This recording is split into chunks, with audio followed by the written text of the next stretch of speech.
Salut à tous, aujourd'hui on va voir Microsoft, parce que son cours de bourse n'arrête pas de baisser depuis quelques semaines.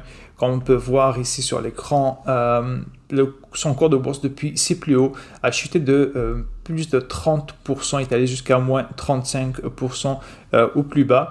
Donc avant de regarder pourquoi cette baisse, on va juste voir quelques chiffres qui étaient annoncés au dernier trimestre, soit le Q4 2025. Donc ici on peut voir le revenu qui a une croissance, très belle croissance de plus 17%, l'operating income de plus 21%, le net income gap ici ça va être plus 60% et le net income non gap de plus 23%. On va regarder pourquoi, bien évidemment, cette différence.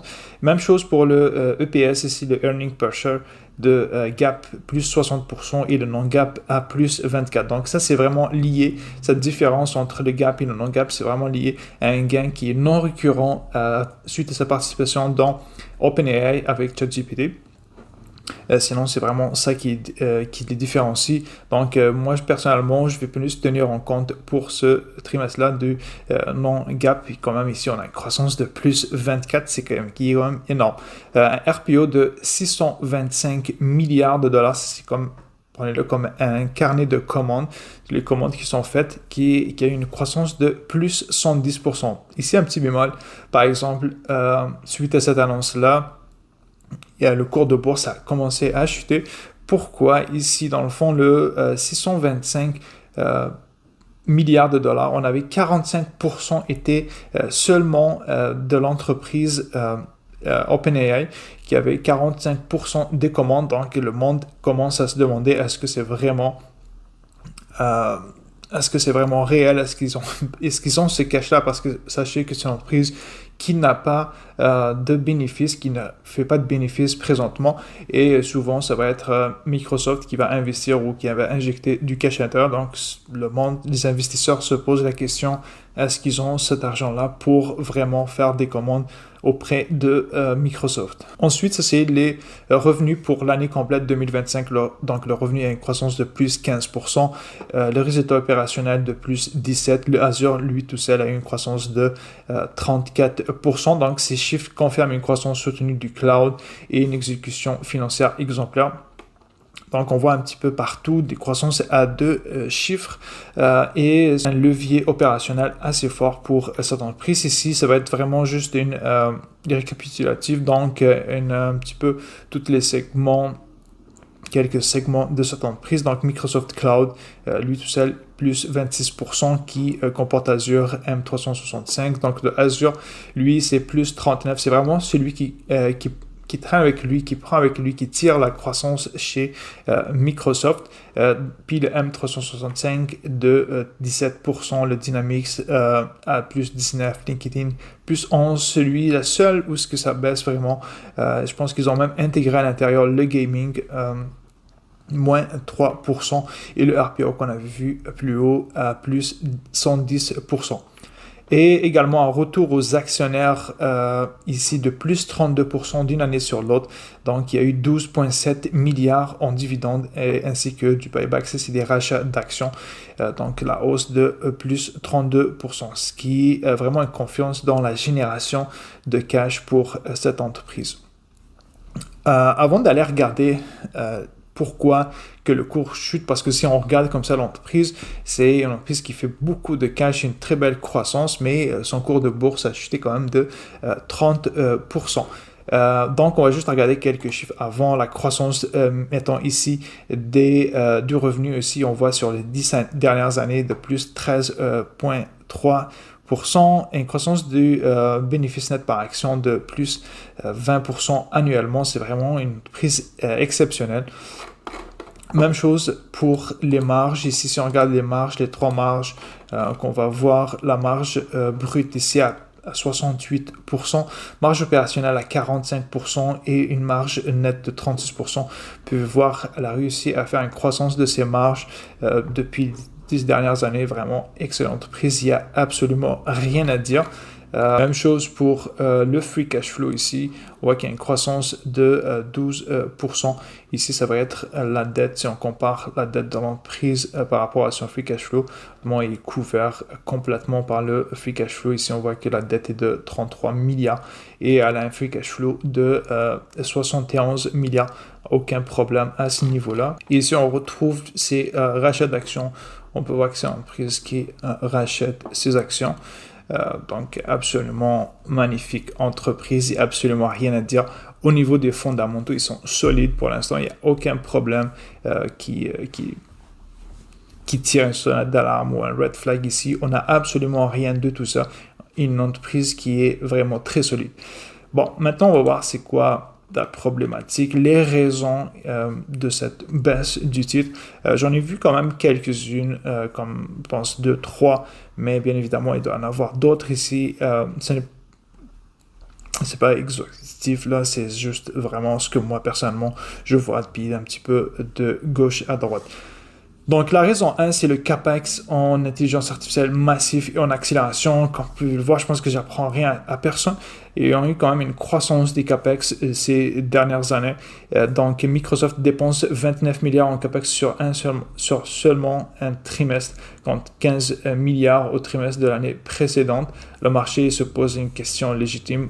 Quand cet investissement colossal se transformera-t-il en profit visible? C'est normal. Donc, pourquoi, dans le fond, tous ces investissements-là? On peut répondre ici. Donc, Microsoft reconstruit tout le cloud pour l'ère IA, car elle est en train de refaire l'infrastructure mondiale du cloud. Donc ici, on a un plus 2 gigawatts de capacité ajoutée en un an. Bon, si je dis juste 2 gigawatts, honnêtement, pour certains, ils ne savent pas vraiment c'est quoi. Moi non plus, honnêtement, avant de faire les recherches, je ne savais pas ça représentait quoi comme capacité. Donc, c'est 2 réacteurs nucléaires entiers juste pour alimenter les nouveaux serveurs en intelligence artificielle. 400 data centers dans 70 régions, c'est vraiment énorme. Donc, on voit pourquoi tout ce CAPEX.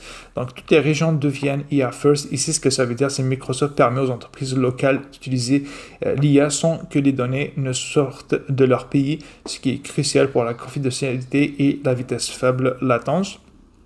Ici, c'est Liquid Cooling Generalist qui va permettre aux ordinateurs de l'IA de fonctionner à pleine puissance sans fondre. Lancement du Firewater, donc c'est le data center IA le plus puissant au monde, c'est 10 fois un supercomputer actuel. Donc, Azure devient l'infrastructure critique de l'économie IA mondiale. Ça, c'est vraiment la réponse, en quelque sorte. Dans le fond, tout ce CAPEX-là, où est-ce qu'il part? Parce qu'on ne sait pas, bon, il investit dans l'IA et tout, mais ça nous dit absolument rien du tout. Mais avec ça, ça nous permet de voir un petit peu où est-ce que tout cet argent-là, il part.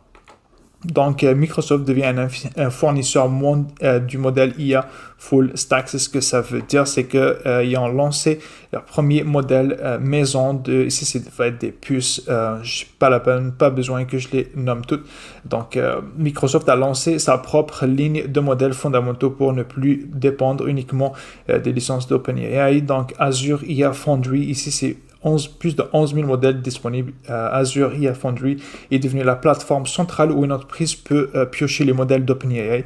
Bien évidemment, c'est le plus privilégié, mais elle s'est ouverte à d'autres, ainsi qu'à ses propres IA. Donc, les modèles de Microsoft, c'est les séries MI ici qu'on avait vu, et les open source comme le Llama de Meta, Mistral, DeepSeek également, et les modèles de concurrents Anthropic Claude. Ça, c'est vraiment été une annonce qui était vraiment intéressante ces derniers jours, parce qu'avant, elle s'est juste contenue avec OpenAI, c'était le seul. Donc, moi, je trouve que c'est quand même une bonne annonce ici, ce qui répond à beaucoup de peurs ces derniers temps.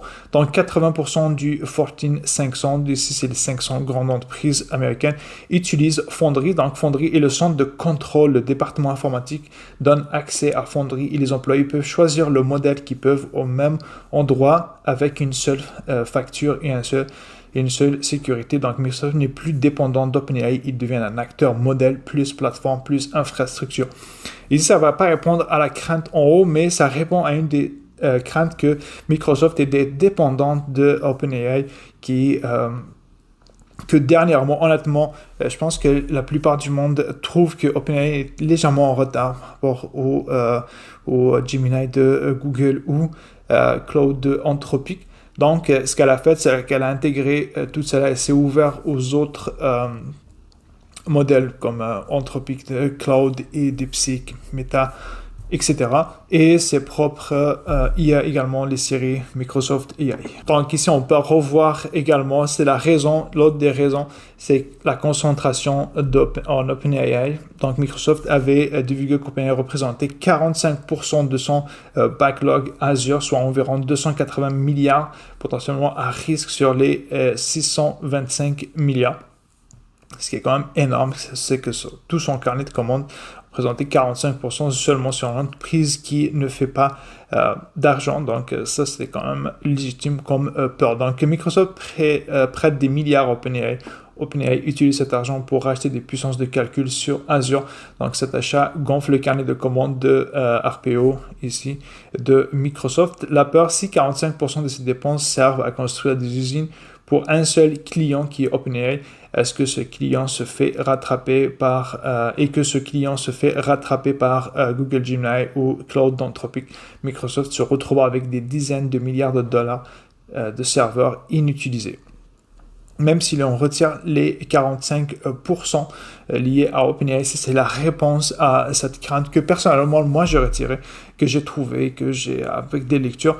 Bien évidemment, ici, ce n'est pas un conseil en investissement, je vais juste dire qu'est-ce que moi, personnellement, je trouve et vous n'êtes pas obligé de suivre ça, c'est juste ce que moi, je pense. Donc, lié à OpenAI, sont environ 281 milliards restants.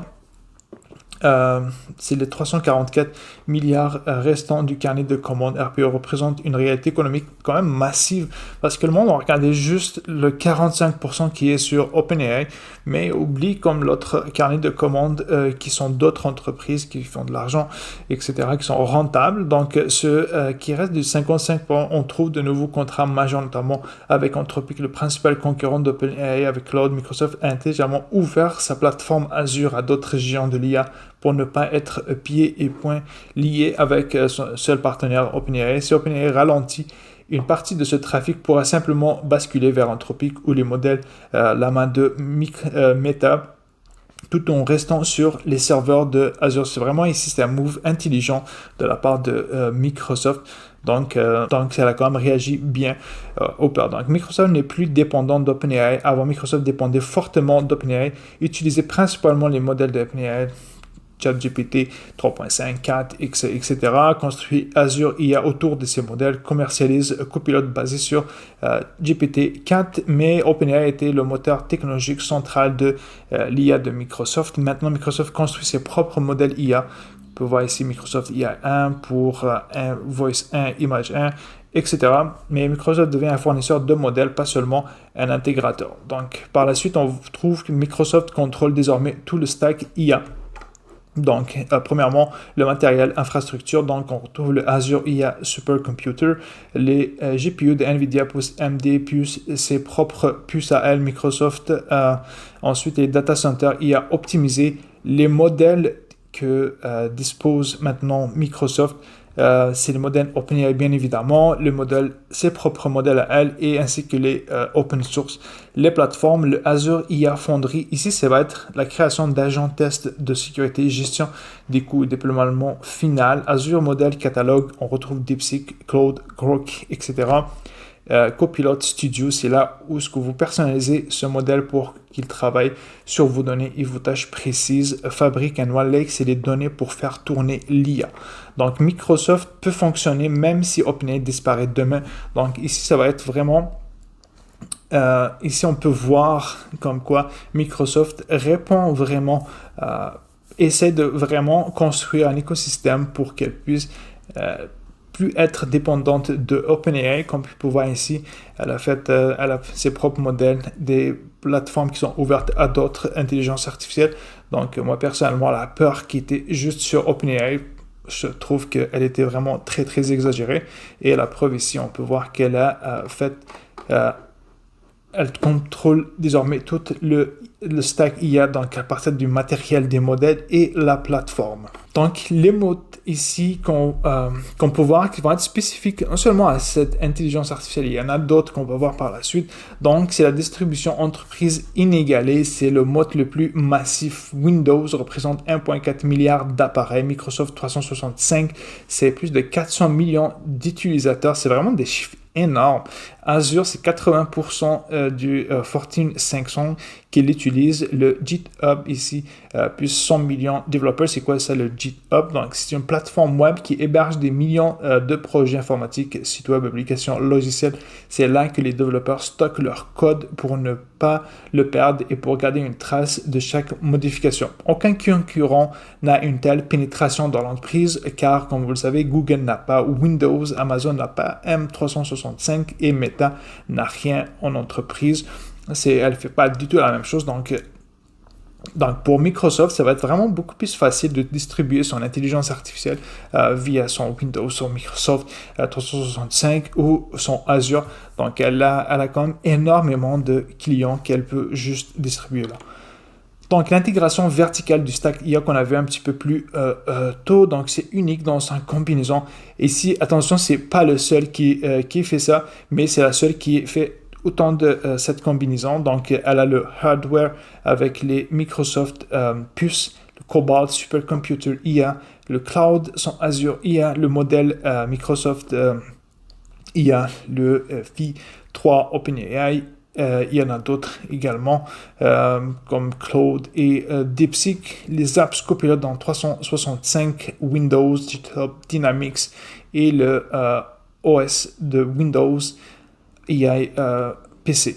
Donc, Microsoft est le seul acteur avec un stack IA complet plus une distribution entreprise massive.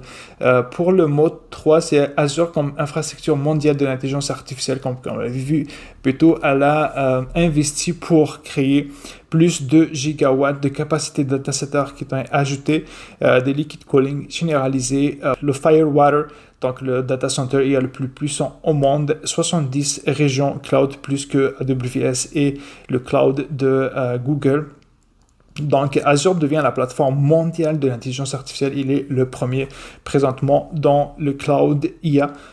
Les autres modes, bien évidemment, c'était la distribution, le mode économique et le coût de changement pour l'entreprise. Pas la peine de en parler ici parce que je pense que tout le monde connaît Microsoft. C'est pas la peine d'aller les voir cela. Donc, maintenant, on va voir pourquoi moi, personnellement, j'ai une conviction sur Microsoft. Donc, Microsoft Azure AI est une position dominante. Azure est aujourd'hui le cloud IA le plus utilisé par les entreprises. Donc, il combine l'infrastructure GPU, les modèles d'OpenAI et ses propres modèles à elle. Microsoft AI, distribution de copilotes dans un seul écosystème. Donc, le Azure IA Foundry et Azure OpenAI Service sont devenus la plateforme de référence pour déployer ChatGPT et les modèles de open source. Copilot présentement a seulement 3% de pénétration sur les 450 millions de sièges, laissant un runway colossal. Ici, certains monde, ils vont le voir comme vraiment un signal d'alarme qu'il y a juste 3% sur 450 millions qui utilisent Copilot. Moi, je trouve que c'est plus un runway qui va être colossal que, imaginez s'il monte seulement de 3% à 10% d'utilisateurs qui vont être payants. Donc, je trouve que il y a comme énormément de cash qui peuvent venir de là. Qu'est-ce qu'elle a fait pour ça, Microsoft? Elle ne reste pas les bras croisés. C'est ça que j'aime dans cette entreprise. Elle réagit comme ici, on peut voir qu'elle a lancé un abonnement E7, c'est que Microsoft s'apprête à lancer en mai 2026 une licence Microsoft 365 E7 qui va être autour des $100, je pense que c'est $99 par mois, qui inclura Copilot par défaut. Cela poussera mécaniquement la pénétration chez les grands comptes. Azure AI Foundry, c'est l'ouverture de Copilot au modèle IA anthropique, la stratégie Agentic IA Wave 1 de 2026. Pourquoi c'est des catalyseurs dans le fond. Ici, c'est les 3. Pourquoi c'est des catalyseurs? Moi, personnellement, je trouve, malgré qu'il va y avoir une compression sur les marges à court terme pour une explosion de la rentabilité à long terme. Donc, on va préférer souvent une marge de 65% sur un chiffre d'affaires de 100 milliards qu'une marge de 75% sur un chiffre d'affaires de 50 milliards. Donc, grâce à Fondu, Microsoft permet aux entreprises de construire des agents qui utilisent le meilleur modèle pour chaque macro-tâche. Et Microsoft pivote du modèle chat vers les agents autonomes qui exécutent en arrière-plan sans interaction humaine constante. Donc, actuellement, Copilot nécessite que l'utilisateur initie chaque interaction, or que les agents autonomes travaillent en permanence. Donc, on passe du modèle chat qu'on connaît tous au modèle agents autonomes qui vont faire tout seul, tout à notre place. Ça fait quand même peur là, mais bon, il faut que Microsoft suit la tendance pour ne pas rester en arrière. Maintenant, on va sauter à la valorisation. Ici, encore une fois, ce n'est pas un conseil en investissement, c'est personnellement moi ce que je pense de cette entreprise et ça c'est mes propres chiffres. Donc j'ai fait 3 scénarios. Ici c'est un scénario pessimiste, scénario qui va être normal et un scénario optimiste. Sachez que Microsoft a eu une croissance sur les 10 dernières années autour des 20%. Donc ici, mon scénario le plus optimiste est en dessous de la croissance historique sur les 10 dernières années. Donc on peut dire qu'ici, j'étais quand même très conservateur sur la croissance de Microsoft. Donc, pour le scénario Bear ici, c'est un scénario pessimiste, donc une croissance de 20%, un PE une croissance de 12%, un PE de 20%, donc ce qui nous donnerait un prix dans 5 ans de $563 et un prix juste à payer sur le moment, c'est de $280. Maintenant, on va sauter au deuxième scénario qui est de base. C'est le scénario que je trouve le plus normal ici, le plus réaliste en quelque sorte. Donc, une croissance de 15%, un PE de 24 ici. Sachez qu'un PE de 24, honnêtement, sur Microsoft, si on regarde ici en orange, c'est le PE. Sur les 10 dernières années, elle a eu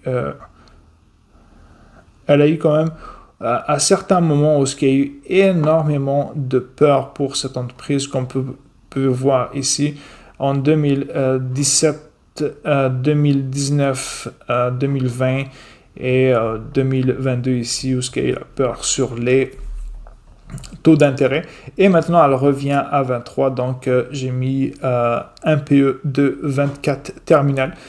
Avec une croissance de 14%, je pense honnêtement que c'est très possible.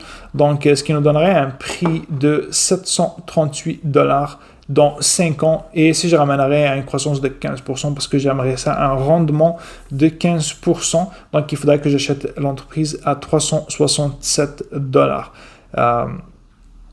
Et le cours de l'action maintenant est à $84. Ce qui reviendra autour d'à peu près ici les derniers cours qu'on a eu d'aller jusqu'à 357. Donc, on n'est vraiment pas très loin. Sachez que je détiens cette entreprise ici. Ça représente 4,1% de mon portefeuille. Ici, on voit que j'ai fait un petit rendement de 12%. Mais sauf que moi, j'ai acheté l'entreprise, j'ai commencé à l'acheter en fait depuis 2022, mais j'ai renforcé récemment. Donc là, vous le savez, j'ai renforcé cette entreprise-là et ça m'a fait un rendement de 12%, bien évidemment, parce qu'avant ça, j'étais à un plus, je ne me rappelle pas c'était combien, mais vu que j'ai renforcé, ça fait baisser ici le rendement. Donc, c'est pas grave, mais c'est un plus gros chiffre, vous comprenez un petit peu l'idée ici. Puis le scénario le plus optimiste ici, une croissance de 18%, comme vous l'avez vu, c'est beaucoup plus bas que la croissance historique des 10 dernières années, une croissance de 18%, un PE de 30, on va juste regarder si c'est réaliste. Comme vous savez, Microsoft se payait quand même assez cher à plusieurs moments. Ici, elle tournait autour des 35, Elle descend rarement à 30, honnêtement. Vraiment, où il y a eu énormément de peur sur les marchés. Donc, j'ai quand même mis 30. Je suis quand même conservateur dans mes chiffres. Et même à ça, je trouve que présentement, le prix de l'action est vraiment peu cher. Donc, le bull, ça nous donnera un prix de plus de 1279 dans 5 années et un prix d'achat pour faire un 15% de rendement de 545. Donc, pourquoi j'ai choisi le scénario bear ici? La croissance de 12%, ça représenterait un ralentissement de Azure. Copilot n'est pas massivement adapté. Le CAPEX IA pèse sur les marges. L'inférence IA met plus de temps à devenir rentable. Le marché du cloud se normalise parce que présentement, il y a quand même une explosion. Le multiple de 20, pourquoi j'ai choisi avec une croissance modérée. Pour certaines entreprises, une croissance de 12%, c'est vraiment énorme. C'est vraiment très, très bien. Mais pour Microsoft, je pense que si elle aurait une croissance de 12%, vraiment son multiple va être vraiment être puni comme vraiment, c'est vraiment, ils peuvent essayer jusqu'à 20 comme présentement. Ça va être des marges sous pression CAPEX élevées et le marché plus prudent sur l'intelligence artificielle. Tout cela combiné, ça va donner un multiple de 20 ou même ça pourrait descendre même à 18, honnêtement, s'il y a autant de peur. Ici, sur le bear, honnêtement, pour le multiple, je pense que j'ai été quand même un petit peu généreux. Je pense qu'on peut aller jusqu'à 18. Maintenant, le scénario le plus logique selon moi, donc croissance de 15%, c'est que Azure continue de croître à 15-20%. Pas d'explosion pour l'intelligence artificielle, mais une croissance saine. Azure y a contribué, mais sans être vraiment celui qui va, sans qu'il explose dans le fond. Marge sous pression à court terme à cause des CAPEX. Microsoft Cloud, il va croître autour de 14 et 16%. Ce qui va être quand même assez normal. Donc, ça, c'est plus logique selon moi, ce qui va arriver. Et le bull, si c'est la croissance de 18%, il y a de Azure. Donc, ça va devenir une infrastructure mondiale de l'intelligence artificielle. Microsoft va dépasser AWS et le cloud de Google sur le workload IA. Adoption massive dans M365, le GitHub Dynamics Windows. L'inférence IA devient très rentable. Les CAPEX qui va se normaliser vers 2025, moins de pression sur les marges, mais évidemment, ça ferait croître le bénéfice net par action.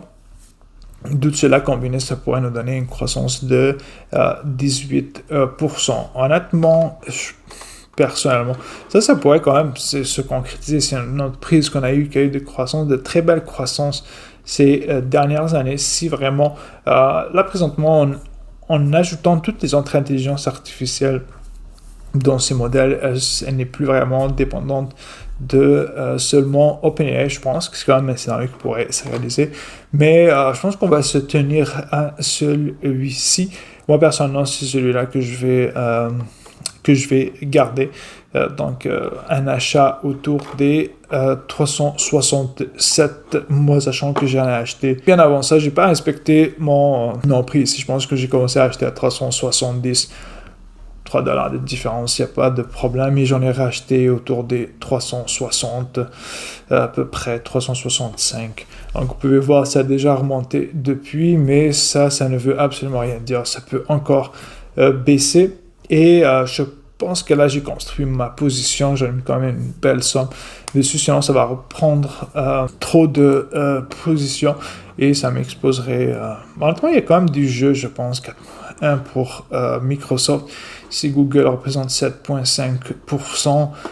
Giga Cloud qui 5,3% de mon portefeuille. Ouais, c'est quand même beaucoup plus que Microsoft. Ouais, je pense que je peux en racheter si ça baisse encore vers les 357, 360. Je pense que je vais en prendre un petit peu. Donc, ça va être tout pour cette vidéo. J'espère que vous avez aimé. Je vous encourage à vous abonner si ce n'est pas déjà fait. Commentez qu'est-ce que vous en pensez de Microsoft. Est-ce que c'est vraiment une opportunité pour vous ou bien évidemment c'est mérité cette baisse. Donc laissez-moi ça en commentaire et on se retrouve pour une prochaine vidéo. Ciao!